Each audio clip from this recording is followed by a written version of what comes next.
Les notes de cette sonate de Jean-Sébastien Bach sont produites au travers d'un tout nouveau violon. Cette réplique d'un modèle du XVIIIe siècle a été fabriquée dans l'atelier de Jessica de Sadeler. À sa table de dessin, la luthière termine le croquis de sa prochaine commande. Son métier implique des recherches permanentes. L'artisane consulte notamment cet ouvrage de référence. Ce traité de lutherie me permet de réanalyser des formes anciennes et de, à partir de ces analyses, reformer, redessiner mon propre modèle.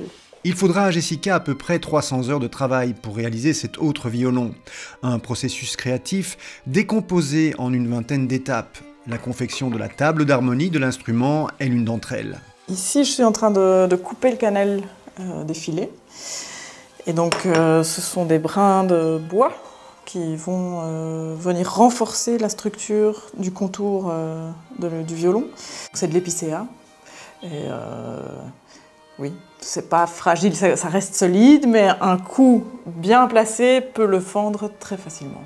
Ce filet protecteur est un assemblage de poirier teinté et de peuplier. Jessica travaille encore d'autres essences de bois, de l'épicéa à l'érable en passant par l'ébène ou encore le buis, une matière première qui nécessite de l'attention. Je choisis du bois qui a été coupé en général fin de l'année, solstice d'hiver, parce que c'est à ce moment-là que la sève est le plus bas dans l'arbre et qu'un bois coupé à ce moment-là va être nettoyé, séché et utilisé plus facilement. Ce matin-là, la violoniste coréenne Young Kim rend visite à Jessica. La musicienne et son mari François Fernandez ont commandé 2 violons à l'artisane. Le voici. T'as pris ton archet pour l'essayer? Oui. Le violon de Young Kim est une copie d'un Stradivari ayant appartenu au violoniste Huberman. Pour aboutir à ce résultat, Jessica a d'abord réalisé des recherches avec des collègues. Elle a ensuite continué ses investigations seule. C'est un travail très solitaire. Donc je passe beaucoup de temps en réflexion, c'est parfois presque de la méditation, hein, gratter des copeaux, retirer du bois, donner des formes.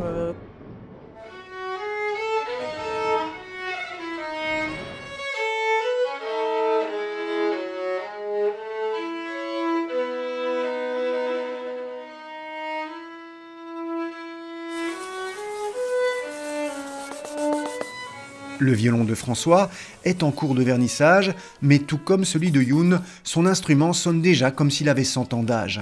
Pour atteindre cette homogénéité, ce n'est pas évident pour un violon, parce que la texture est très aiguë, mais il a déjà ça et je suis très contente.